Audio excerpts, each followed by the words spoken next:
12 സീറ്റിൽ മത്സരിച്ച കേരള കോൺഗ്രസ് എമ്മിന് സിറ്റിംഗ് സീറ്റുകൾ നിലനിർത്തുക എന്നതാണ് മുന്നിലുള്ള ഏറ്റവും വലിയ വെല്ലുവിളി. ഒപ്പം പാലായിൽ ജോസ് കെ മാണിയുടെ വിജയവും ഉറപ്പിക്കണം. ഇത് രണ്ടും സാധ്യമാണ് എന്നാണ് പാർട്ടി നേതൃത്വം ഇപ്പോഴും ഉറപ്പിച്ചു പറയുന്നത്. അതേസമയം തിരിച്ചടിയുണ്ടായാൽ പാർട്ടിയിൽ കലാപം പൊട്ടിപ്പുറപ്പെടാനാണ് എല്ലാ സാധ്യതകളും. ലേബി സജീന്ദ്രൻ വിവരങ്ങളുമായി ചേരുകയാണ്. ആദ്യം ലേബിയിലേക്ക് പോകാം. അതിനോടൊപ്പം തന്നെ നമ്മളോടൊപ്പം റഹീസ് റഷീദും വിവരങ്ങളുമായി ചേരുകയാണ്. ലേബി, പ്രതീക്ഷകളെ കുറിച്ച് നമുക്ക് ആദ്യം പറയാമല്ലേ? സിറ്റിംഗ് സീറ്റുകളിലെ പ്രതീക്ഷ എത്രത്തോളമാണ്? പാലായെ കുറിച്ചുള്ള സങ്കല്പം എത്രത്തോളമാണ്? മധു, കേരള കോൺഗ്രസ് എമ്മിനെ സംബന്ധിച്ചിടത്തോളം ഈ നിയമസഭാ തെരഞ്ഞെടുപ്പ് വളരെ നിർണായകമാണ്. കാരണം മുന്നണി മാറ്റ ചർച്ചകളൊക്കെ നടത്തിയതിനു ശേഷം നടക്കുന്ന തെരഞ്ഞെടുപ്പിൽ നില ഭദ്രമായില്ല എങ്കിൽ അത് അസ്തിത്വത്തെ തന്നെ ബാധിക്കും. ഏതായാലും നിലവിൽ കഴിഞ്ഞ തവണ മത്സരിച്ചതുപോലെ തന്നെ 12 സീറ്റുകളിലാണ് ഇക്കുറിയും കേരള കോൺഗ്രസ് എം മത്സരിച്ചത്.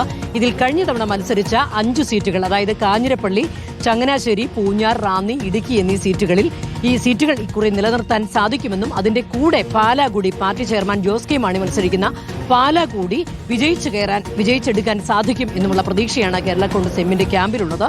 എന്നാൽ ഇവരുടെ പ്രതീക്ഷകൾക്കപ്പുറം ഇതിന്റെ വസ്തുതകൾ പരിശോധിക്കുകയാണെങ്കിൽ കാഞ്ഞിരപ്പള്ളിയെ സംബന്ധിച്ചിടത്തോളം ഭരണവിരുദ്ധ വികാരത്തിന്റെ ഒരു സുനാമി വന്നാൽ പോലും അവർക്ക് അവിടെ പ്രൊഫസർ എൻ ജയരാജനെ പിടിച്ചു നിൽക്കാൻ സാധിക്കും എന്നുള്ള പ്രതീക്ഷ തന്നെയാണ് കേരള കോൺഗ്രസ് എമ്മിനുള്ളത്. മുന്നണിക്കും ആ പ്രതീക്ഷയുണ്ട്. മറ്റു സീറ്റുകൾ, കഴിഞ്ഞ തവണ മത്സരിച്ച ബാക്കി 4 സീറ്റുകൾ, അതായത് ചങ്ങനാശ്ശേരി, പൂഞ്ഞാർ, റാന്നി, ഇടുക്കി എന്നീ മണ്ഡലങ്ങളിൽ കടുത്ത മത്സരമാണ് നടക്കുന്നത്. കടുത്ത മത്സരം നടക്കുന്നു എന്ന് പറയുമ്പോൾ വിജയപ്രതീക്ഷയ്ക്കൊപ്പം തന്നെ അവിടെ ആശങ്കയും നിലനിൽക്കുന്നു എന്നതാണ് ഏറ്റവും ശ്രദ്ധേയം. പാലായുടെ കാര്യത്തിലും അങ്ങനെ തന്നെ. പാലായിൽ ത്രികോണ മത്സരം നടക്കുന്നത് കൊണ്ട് തന്നെ ഷോൺ ജോർജ് അവിടെ പിടിക്കുന്ന വോട്ടുകൾ മാണി സി കാപ്പന്റേതാകാം എന്നും അത് ജോസ് കെ മാണിക്ക് വിജയം നൽകുമെന്നുമാണ് കേരള കോൺഗ്രസ് എമ്മിന്റെ കണക്കുകൂട്ടൽ. എന്നാൽ പാലായിൽ ഇഞ്ചോടിഞ്ച് പോരാട്ടമാണ് നടക്കുന്നത്. അവിടെ വിജയപ്രതീക്ഷയ്ക്കൊപ്പം തന്നെ ആശങ്കയും തുല്യ അളവിൽ തന്നെ നിലനിൽക്കുന്നു. അതാണ് മാധു ഞാൻ നേരത്തെ സൂചിപ്പിച്ചത്. പ്രതീക്ഷകൾക്കൊപ്പം വിജയിച്ചു കയറുകയാണെങ്കിൽ, അതായത് കഴിഞ്ഞ തവണ മത്സരിച്ച 5 സീറ്റുകൾ നിലനിർത്തുന്നതിനൊപ്പം പാലാ കൂടി പിടിച്ചെടുക്കുകയാണെങ്കിൽ കേരള കോൺഗ്രസ് എമ്മിനെ സംബന്ധിച്ചിടത്തോളം LDF-ൽ നില ഭദ്രമാണ്. ഭരണവിരുദ്ധ വികാരം വന്നാൽ പോലും അവർക്ക് വിജയിച്ചു നിൽക്കാനായി അവർക്ക് ആ മുന്നണിയിൽ വലിയ സ്വാധീനം ഉണ്ടാക്കാനും അതല്ലെങ്കിൽ ഉള്ള ആരോപണങ്ങളൊക്കെ മറികടക്കാനും സാധിക്കും. അതല്ല നില മറിച്ചാണെങ്കിൽ എന്തായിരിക്കും എന്നുള്ളതിനെ കുറിച്ച് നമുക്ക് റഹീസ് റഷീദിനോട് ചോദിക്കാം. ലേബി സജീന്ദ്രൻ, നില മറിച്ചാണെങ്കിൽ വലിയ പ്രശ്നങ്ങളായിരിക്കും. റഹീസ്, ഒന്ന്, പാർട്ടി പിളരുമോ എന്നൊരു ചോദ്യം ഉണ്ടാകും, നേതൃത്വം ചോദ്യം ചെയ്യപ്പെടുമോ എന്നൊരു ചോദ്യം ഉണ്ടാകും. പാലാ ഇനി ഒരു കാലത്തും കൂടെ നിൽക്കില്ലേ എന്നത് കേരള കോൺഗ്രസിന് ദുസ്വപ്നങ്ങളിൽ പോലും കേൾക്കാൻ ആഗ്രഹിക്കുന്ന ഒരു ചോദ്യമായിരിക്കില്ല.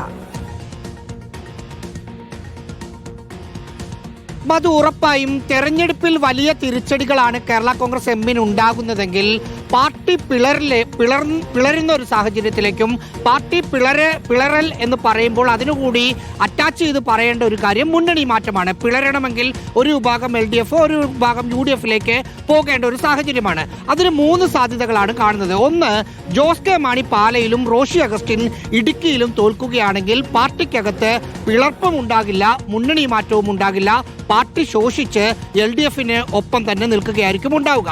രണ്ടാമത്തെ സാധ്യത, ജോസ് കെ മാണി പാലയിൽ തോക്കുകയും റോഷി അഗസ്റ്റിൻ ഇടുക്കിയിൽ വിജയിക്കുകയും ചെയ്താലും ഒരു പിളർപ്പും പാർട്ടിക്കകത്ത് ഉണ്ടാകാൻ ഒരു സാധ്യതയുമില്ല.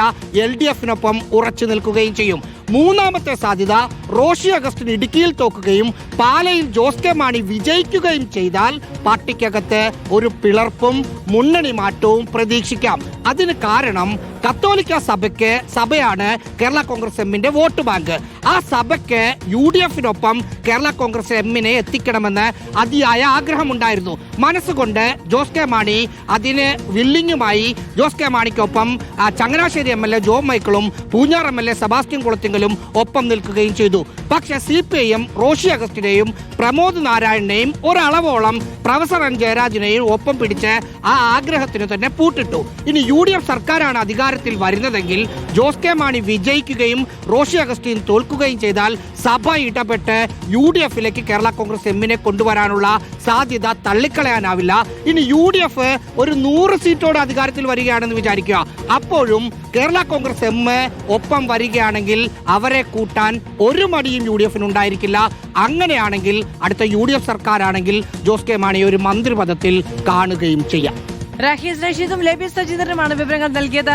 കേരള കോൺഗ്രസിന് എന്ത് സംഭവിക്കും? ഈ തെരഞ്ഞെടുപ്പ് എത്ര നിർണായകമാണ് കേരള കോൺഗ്രസിനെ സംബന്ധിച്ചിടത്തോളം എന്ന ചോദ്യമാണ് നമ്മൾ മുന്നോട്ട് വെച്ചത്.